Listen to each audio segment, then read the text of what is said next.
bersama saya Nina Ulma Sembun di episode kelima hari ini. Di episode ketiga bersama Romo Ketua kita sempat menyinggung tentang best praktik yang dilakukan di Filipina, Ateneo de Manila di Filipina. Hari ini tamunya adalah kedua mahasiswa yang melakukan best practice di sana bersama Suster Sofiana Timo dan juga kakak Kevin Pani. Say hi dulu, bisa? Halo. Apa kabar Kak Kevin dan Suster? Puji Tuhan, luar biasa. Mukanya masih ada aura-aura dari Filipina ya. Suster, saya mau tanya Kak Kevin, ketika pertama kali tiba di Filipina dan masuk ke lingkungan Ateneo de Manila, apa hal pertama yang membuat kalian sadar bahwa pengalaman ini akan mengubah cara pandang kalian tentang gereja dan pelayanan? Mungkin dari Kak Kevin duluan. Baik, terima kasih. Pertama-tama selamat sore untuk kita semua. Saya mengucapkan terima kasih kepada Lembaga Stipas Keuskupan Agung Kupang yang sudah mengundang kami berdua, saya dan Suster Sofiana Timo, untuk bisa hadir di dalam podcast dalam rangka merayakan 25 tahun Stipas Keuskupan Agung Kupang di tahun 2026 ini. Oke, jadi pengalaman pertama ketika tiba di Filipina, saya pribadi ketika sampai di Ateneo de Manila University, ketika turun kemas barang dan masuk ke dalam kamar, saya menangis karena merupakan kali pertama saya meninggalkan Indonesia, dan saya di dalam pemikiran saya bagaimana saya bisa bertahan selama kurang lebih 14 hari di negara orang yang notabene sangat jarang menggunakan bahasa Indonesia. Jadi problemnya adalah saya merasa culture shock karena tentu budaya di sana sangat berbeda dengan budaya yang ada di sini. Lalu setelah mengikuti 1 dan 2 kegiatan yang dilakukan di Ateneo de Manila University, saya merasa ternyata selama ini ada beberapa cara pandang saya yang masih belum tepat tentang gereja. Jadi yang waktu kami pergi ke sana, kami mengikuti sebuah kuliah, temanya tentang digital mysticism. Jadi itu berusaha untuk mengkaji bagaimana kemistisan atau hal-hal yang mistis dari dunia digital saat ini. Jadi itu benar-benar merubah pandangan saya terhadap bagaimana sebuah film, sebuah karya seni digital dapat mempengaruhi keberimanan kita. Jadi benar-benar ya saya merasa sangat terpengaruh oleh kuliah tersebut. Jadi kira-kira seperti itu. Kalau dari Kak Suster sendiri? Baik, terima kasih atas kesempatan yang diberikan kepada saya. Sama seperti Kevin tadi, tidak jauh berbeda apa yang telah Kevin katakan, bahwa pengalaman pertama kami masuk di sana adalah suatu pengalaman yang baru. Mungkin saya pernah ada di sana, namun untuk ke lingkungan kampus atau ke tempat area Ateneo itu adalah pertama kali juga bagi saya. Di sana saya merasa bahwa saya mengalami sesuatu perubahan. Yang pertama dengan orang-orang dan juga lingkungan, budaya dan juga bahasa. Kalau dalam bahasa sendiri, mungkin kami di dalam lingkungan itu kami semua menggunakan bahasa Inggris. Jadi untuk bahasa Inggris itu adalah suatu kemudahan untuk kami dan tidak terlalu menjadi beban. Namun ketika kami berinteraksi keluar hari esoknya itu dengan ketemu dengan orang, ketika kami menyapa, ada yang kami bisa gunakan salamnya pendek-pendek, namun ada juga yang kami bisa bahasa Inggris, namun ada sedikit kendala yang membuat beban bagi saya juga, buat pikiran untuk saya. Namun membuat bahagia juga, seperti sesuatu yang menantang, namun membuat gairah untuk belajar hal yang baru. Dan saya juga berterima kasih kepada Lembaga Stipas yang telah mempercayakan saya dengan Kak Kevin untuk melakukan best practice di Ateneo University, dan bukan cuma di Ateneo yang kami kunjungi, tetapi juga di Saint Thomas University dan juga Saint Mary's College, di mana itu adalah bagian dari para Pater Dominikan yang Saint Thomas tersebut, dan juga di Saint Mary's College itu adalah bagian dari suster RVM mereka. Jadi di situ kami mendapatkan pengalaman baru yang membuka wawasan kami tentang dunia pendidikan. Bukan cuma pada dunia pendidikan, namun juga tentang dunia pastoral atau dunia gereja. Dan di bagian nanti kami dengan para suster RVM atau di tempat penginapan kami yang berikutnya, kami ada suatu kegiatan lagi dengan para kaum religius yang dari Indonesia. Kami melakukan kegiatan bersama untuk 1 hari, dan itu yang membuat kami menyadari tentang betapa penting gereja itu hadir di tengah dunia, terutama ketika kita orang Indonesia pergi di negara yang berbeda. Dan itu suatu pengalaman yang bagus dan luar biasa untuk saya. Mungkin dari saya itu saja. Baik, kesan haru, menangis dan menantang membuat Suster dan Kevin tentunya punya semangat tersendiri untuk membawa dampak baik dari program ini. Sebenarnya program best practice ini apa sebenarnya, dan mengapa pengalaman ini penting bagi mahasiswa Stipas? Kalau Suster duluan. Kalau menurut saya, program ini adalah satu program dari kampus yang diselenggarakan untuk memberi kesempatan kepada mahasiswa untuk belajar secara langsung dari praktik-praktik pastoral yang sudah dijalankan dengan baik. Dan di sini bukan hanya pada kita praktik pada teorinya, tetapi kita bukan dilihat pada teorinya saja apa yang telah kita dapat atau secara pengetahuan, namun pada suatu praktikal, suatu tindakan nyata. Dan itu kampus Stipas memilih untuk melakukan itu di luar negeri secara internasional untuk meningkatkan mutu kampus juga. Dan kegiatan ini puji Tuhan kami bisa lakukan dengan baik. Dan selanjutnya saya coba kepada Kak Kevin untuk dari Kevin sendiri, bagaimana menurut saudara? Oke, jadi saya lebih kepada jadi sebenarnya program best practice ini merupakan perwujudan atau manifestasi dari MOU, Memorandum of Understanding, yang sudah dibuat oleh Perpetaki, Persatuan Perguruan Tinggi Agama Katolik Indonesia, pada bulan Juli 2024, yang ditandatangani oleh Romo Ketua Stipas sendiri, Romo Maximus Bria, bersama para perwakilan dari Perpetaki. Jadi MOU ini dilakukan sebagai bentuk kerjasama antara Perpetaki yang membawahi banyak sekali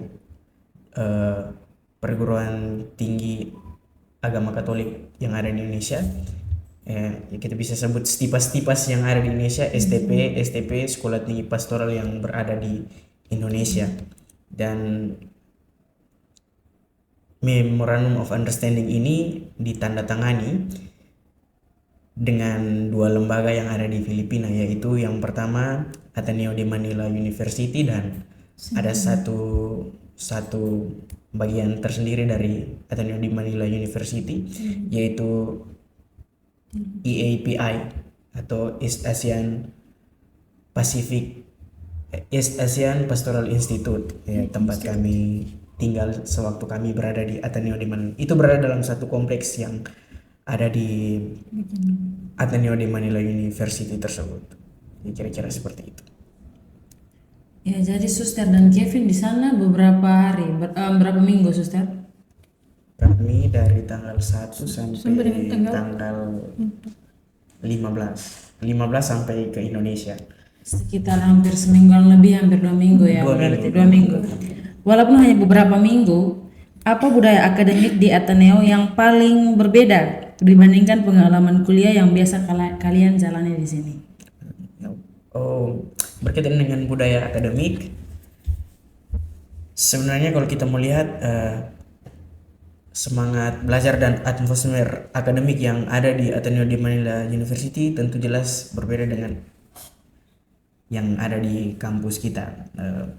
di Ateneo di Manila University kita bisa lihat di taman-taman orang tidak duduk untuk ngobrol dan lain sebagainya, orang lebih banyak sibuk dengan laptop dan buku. Mereka menghabiskan lebih banyak waktu dengan hal-hal yang lebih berbau akademik. Dan itu pengamatan yang kami lihat di sana belum ada juga di kampus ini. Ada mahasiswa yang duduk-duduk. Nah, kalau di kampus kita ini mungkin masih jarang, 1-2 orang mungkin, tapi tidak seperti yang kami amati di Ateneo di Manila University. Lalu yang berikut suasana kelas yang lebih santai. Suasana kelas yang lebih santai, dan tentunya juga di sana kelas-kelas itu menggunakan bilingual, jadi bahasa pengantarnya bahasa Tagalog, tapi bahasa pendidikan yang mereka gunakan adalah bahasa Inggris. Jadi selain kemampuan berbahasa, bahasa pengantar bahasa ibunya bahasa Tagalog mereka dapatkan melalui kelas, mereka juga mendapat kemampuan untuk berbicara bahasa Inggris secara lebih akademis. Kira seperti itu. Kalau dari suster sendiri,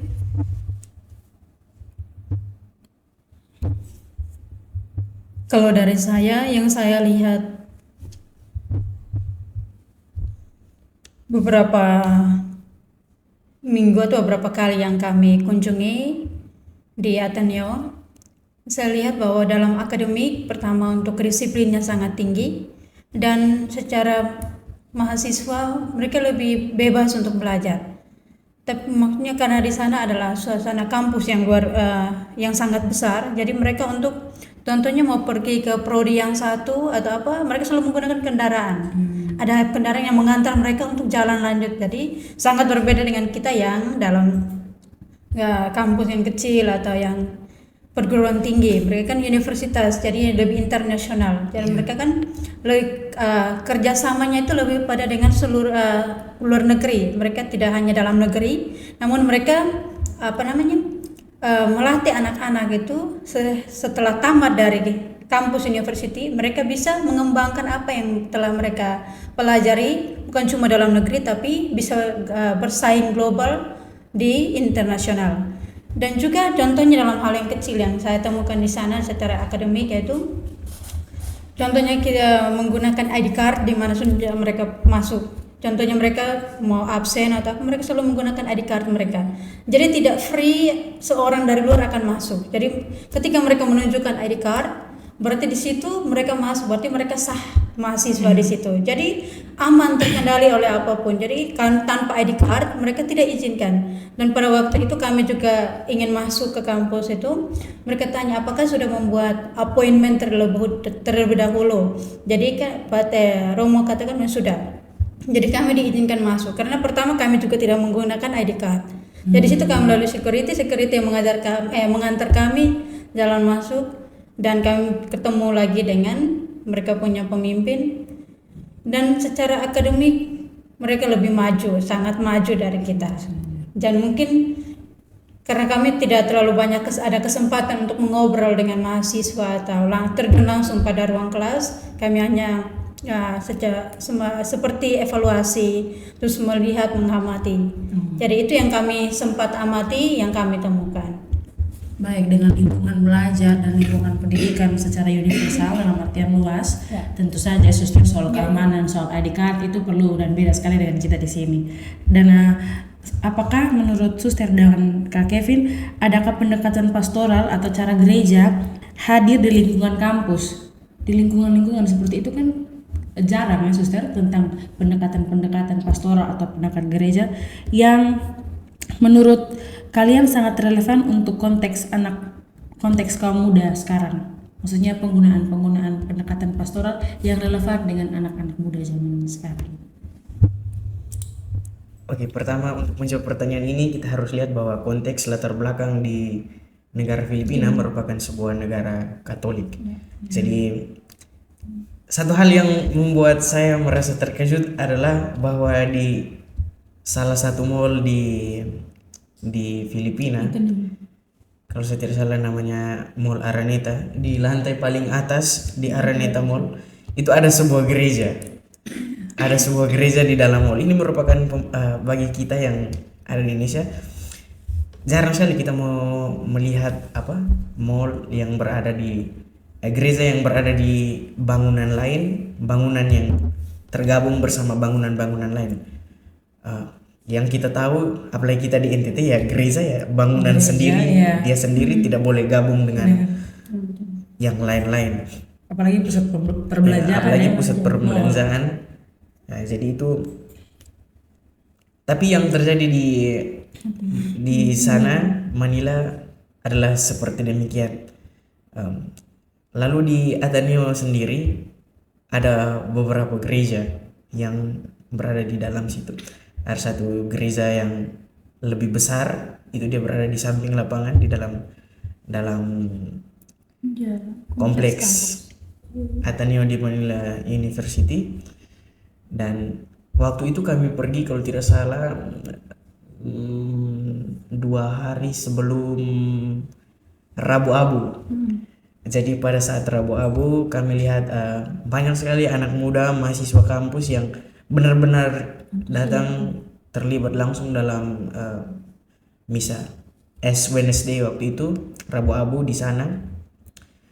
Dan ya kalau kita mau lihat, namanya juga negara mayoritas Katolik. Jadi kita sudah tahu pasti hampir semua orang yang berkuliah di Ateneo di Manila University itu adalah agama Katolik. Oleh karena itu, gereja yang berada di tengah-tengah kompleks itu benar-benar dimanfaatkan oleh para mahasiswa, para kaum muda yang ada di sana. Dan pemimpinnya itu mewajibkan supaya setiap jam misa, ada jadwal misa, itu kita bisa datang dan ikut misa di sana. Mungkin begitu. Baik, kalau kita berbicara soal iman di Filipina tidak perlu diragukan lagi, karena seperti apa yang sudah dikatakan oleh Kevin sebelumnya, dan saya juga pernah pengalaman di sana, bahwa soal iman orang Filipina sangat kuat. Mereka contohnya ada satu tradisi, setiap perayaan besar atau apa, mereka cukup membawa sapu tangan mereka pergi untuk touch the statue. Maksudnya mereka hanya menyentuh patung itu. Lalu itu mereka percaya bahwa mereka akan sembuh dengan iman yang kecil. Dan mereka tidak mempedulikan lebih pada pakaian, tidak. Mereka yang penting mereka siap pergi misa, pergi siap ikut perayaan. Dan untuk kampus Ateneo University itu, karena mereka langsung naungannya oleh Pater Jesuit, artinya ada serikat Jesuit. Mereka itu selalu dibimbing dengan suatu iman yang ketat. Mereka ada misa paginya tersendiri, karena seperti tadi yang dikatakan bahwa ada kapelanya sangat besar. Jadi situ terbuka untuk siapa saja. Dan yang sempat kami lihat juga, sempat kami tanya-tanya di sana, bahwa contohnya kalau Holy Friday atau saat jalan salib, The Way of the Cross, mereka banyak yang ikut antusias, anak-anak muda. Jadi di sana iman anak-anak muda itu sangat terbantu. Bukan cuma kita lihat pada orang tua. Kalau di sini kita lihat sedikit ke budaya kita, anak-anak muda mungkin tidak terlalu tertarik dengan hal-hal seperti itu. Namun di sana mereka sangat antusias. Dengan yang tadi saya katakan bahwa contohnya dalam perarakan mereka itu ada hari raya itu, mereka yang muncul itu banyak anak muda yang melakukan itu mungkin pengalaman dari saya. Ini saya menemukan kesamaan walaupun tidak terlalu mirip-mirip ya, namun hal yang sama kita temukan juga di Kota Kupang, terkhususnya di kampus TIPAS Keuskupan Agung Kupang, karena kita berada dalam lingkungan Gereja Santa Maria Assunta. Dapat dilihat juga ya partisipasi kita dalam mengikuti kegiatan gereja di gereja, mungkin jalan salib setiap hari Jumat dan mungkin misa pagi untuk anak-anak asrama atau yang di sini. Hal yang saya temukan adalah membawa satu kebudayaan yang sama, hadir atau lahir dari daerah di mana kita sebagai mayoritas. Walaupun se-Indonesia secara keseluruhan kita minoritas, namun dalam lingkungan kita berkembang, akhirnya menemukan bahwa iman itu tumbuh dari lingkungan tempat tinggal kita. Seperti yang tadi sudah katakan, soal iman di Filipina itu tidak perlu diragukan lagi. Ya benar Kakak Nina, dan juga bukan cuman di Ateneo, tapi di Saint Thomas University juga, itu adalah suatu kampus tertua di Filipina. Di situ kampus itu Pater Dominikan, punyanya Pater Dominikan. Mereka dididik dengan cara pendidikannya Dominikan. Berarti mereka berdoa dan bekerja semuanya. Sesuai. Dan di situ juga ada satu kapela besar, gereja besar. Dan di situ mereka tidak pernah bilang tidak ini. Jadi terbuka untuk siapa saja masuk untuk berdoa atau untuk misa. Dan juga ketika kami pergi di Saint Mary College yang Suster RV mereka, di situ ada ruang kapela kecil. Di situ ada tabernakel juga. Kami tanya, kenapa setiap ini selalu ada mereka? Kami sempat tanya.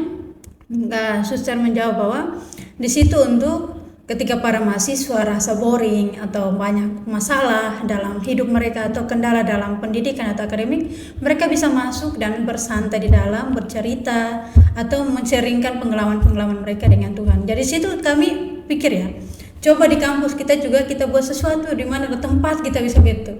Maksudnya ada usaha untuk kita ada suatu ruangan di mana mahasiswa bisa masuk untuk punya kayak relax time begitu. Maksudnya dengan Tuhan ketika merasa situasi terpuruk, mungkin di gereja sudah ada ruang adorasi, tapi itu untuk umum, maksudnya untuk kita sendiri secara itu. lebih privat untuk kampus kita ya. Dari pengalaman-pengalaman, dari lingkungan besar itu suster itu kan ketika kita melangkah ke suatu hal atau suatu lingkungan yang lebih besar butuh keberanian. Keberanian menghadapi hal-hal tersebut. Dari bahasa, di sana menggunakan dua bahasa Tagalog dan bahasa Inggris. Tentu saja bahasa Inggris. Ada seringkali mahasiswa tuh takut dengan lingkungan internasional. Takut rasa minder untuk berbicara, minder tentang pengetahuan dan banyak hal-hal yang ditakutkan oleh mahasiswa. Tapi Suster dan Kevin sudah sampai di titik berani melawan hal-hal tersebut. Berani ini kan tidak serta ya, Kak Kevin mulai ketawa, apakah ada momen-momen lucu?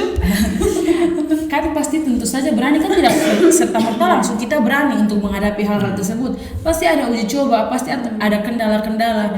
Dari Suster dan Kevin, apakah ada kendala? Tentu saja pasti ada ya. Apakah ada kendala, dan saya mau mendengarkan bagaimana kendala yang Suster dan Kevin hadapi sebelum menjadi pemberani seperti ini. Baik, kalau dari saya, kendala yang saya hadapi mungkin pada umumnya itu adalah bahasa. Karena bahasa Inggris kadang kita pikir mudah, tetapi ketika kita berbicara, kita pikir dari bahasa Indonesia harus ganti ke Inggrisnya, itu susunan kalimatnya harus seperti apa. Kadang mungkin kita berbicara saja tidak sesuai dengan aturan verbanya yang tepat, namun yang buat saya berani itu saya tidak berhenti untuk mencoba. Saya selalu punya keinginan, pertama itu punya keinginan yang kuat. Ketika saya diberitahukan oleh Romo Maksi bahwa kamu akan mendapatkan kesempatan untuk pergi ke Ateneo University, dan tentu itu kami ada beberapa orang, kurang lebih berapa orang? 6 orang yang mengikuti tes waktu itu, dan itu terbuka untuk umum. Kampus memberikan kesempatan kepada semua untuk mendaftarkan diri untuk mengikuti kesempatan ini. Namun karena tadi kendala ketakutan, keraguan, kebingungan karena terkait bahasa, menggunakan bahasa Inggris, jadi semua tidak berani untuk mendaftarkan diri. Dan di situ saya ketika mendengarkan itu, Romo bilang coba kamu menghadap saya untuk mendaftarkan diri. Jadi saya masukkan suratnya, saya mendaftarkan diri saya. Dan di situ terakhir kami ada 6 orang yang ikut tes. Dan di situ di tesnya secara bukan diberitahu hari ini kamu tes, tidak. Tesnya tiba-tiba saja. Kalau saya waktu itu setiap pagi kalau ibadat pagi Romo suruh bagi refleksinya dalam bahasa Inggris. Jadi tiba-tiba tanpa persiapan. Di situ mau mencoba mau melihat kefasikan saya dalam menggunakan bahasa Inggris itu. Dan yang kedua itu kami melakukan tes wawancara. Tes wawancara itu bukan dari kampus kita yang memberikannya, namun dari Profesor Bustan. Dia memberikan kami tes dalam bentuk bahasa Inggris, dan juga setelah itu setelah tes itu diputuskan bahwa hanya Kevin dengan saya yang bisa melanjutkan itu. Dan saya bersyukur karena ada Kevin dengan saya, jadi saya merasa kuat. Artinya Inggris saya yang mungkin tidak ini, tapi bisa diimbangi dengan ke Inggrisnya Kevin. Jadi kami dua bisa kerja sama, saling melengkapi dan saling membantu. Dan puji Tuhan akhirnya baik. Dan kendala waktu pertama kali saya tiba di sana di Filipina, ketika Kak Kevin dengan Romo mereka sudah selesai, mereka sudah pas immigration, hanya tinggal saya sendiri karena saya waktu itu pernah sempat di sana, lalu visanya kan saya belum kembalikan, belum bayar. Jadi di situ saya ditahan mungkin setengah jam. Saya ditahan, tidak diperbolehkan lewat. Lalu saya lihat Romo dengan Kak Kevin dan Papi itu sudah cemas kenapa saya belum muncul. Dari situ ini yang tadi saya bilang, bahasa, menggunakan bahasa kembali. Karena bukan bahasa Tagalog yang saya gunakan, karena saya juga tidak tahu bahasa Tagalog, bahasa Indonesia juga tidak gunakan. Akhirnya mau tidak mau Inggris yang saya gunakan. Jadi itu Inggris yang saya gunakan dalam dialog itu. Dan terakhir mereka minta payment, bayar untuk masuk. Dan setelah payment itu baru saya ketemu dengan Romo mereka, kami jalan. Romo bilang aman, saya bilang ya aman. Jadi kami langsung ke sana. Dan untuk saya kendala yang lebih sejauh itu tidak ada, karena hanya lebih banyaknya pada bahasa. Ketika kita menguasai suatu bahasa, itu akan mempermudah kita untuk melakukan suatu aktivitas di negara yang asing. Jadi jangan takut begitu untuk belajar. Kalau dari Kak Kevin sendiri banyak kendala atau banyak ketakutan? Kalau saya sendiri, jadi untuk rasa takut saya takut sekali, bukan cuma takut tapi saya takut sekali. Untuk berbicara bahasa orang, apalagi berbicara bahasa Inggris. Satu hal yang saya dapatkan selama di sana adalah begini, yang kita pelajari ini hanya bahasa Inggris yang ada di kertas, tapi untuk bagaimana mempraktekannya dalam kehidupan sehari-hari, dalam percakapan, dalam conversation itu merupakan satu bagian sulit tersendiri, ya, terlepas dari nilai 100 yang ada di kertas, bahwa kita harus omong itu kepada orang lain juga. Nah, yang menjadi masalah adalah dialek. Yang menjadi masalah adalah dialek. Ketika di pesawat, ketika pesan menu, saya omong bahasa Inggris dan dia pramugaranya tidak bisa tangkap. Saya juga sempat merasa down. Apakah yang saya omong ini salah, atau apakah yang saya sampaikan ini nih jangan sampai setelah ini omong bahasa Timur kah, bahasa Larantuka kah, jadi dia tidak mengerti. Tapi akhirnya saya ingat lagi bahwa setiap orang itu berbicara bahasa Inggris dengan aksen dan logatnya masing-masing. Yang saya sampaikan adalah bahasa Inggris dengan aksen Indonesia, khususnya aksen Kupang. Dan yang sebagai pendengar ini adalah orang yang berbicara bahasa Inggris dengan aksen Singapura. Tentu untuk saling memahami satu sama lain itu menjadi satu hal yang cukup sulit. Jadi akhirnya saya merasa down, dan akhirnya di atas pesawat itu juga Romahi berusaha tenangkan saya, dan akhirnya saya berdamai. Oh ya, tidak apa-apa.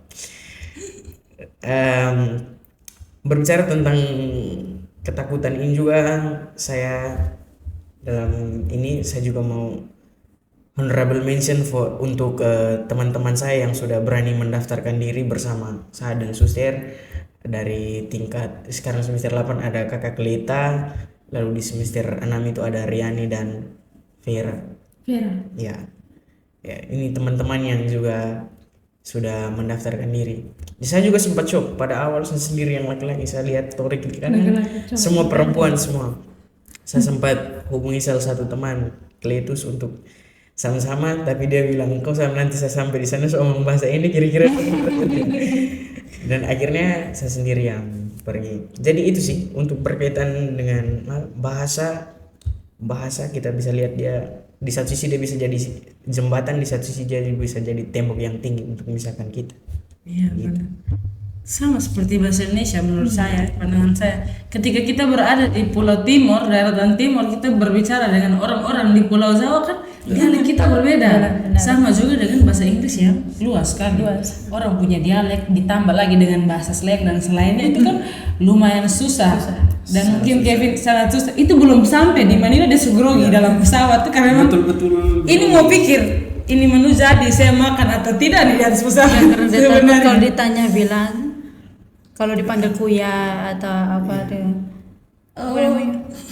kalau tanya kamu sta, itu bahasa Tagalog. Oh, pakai bahasa Tagalog lebih sulit lagi. Tagalog apa namanya? Mungkin satu bahasa mereka lebih suster dan Kak Kevin ingat.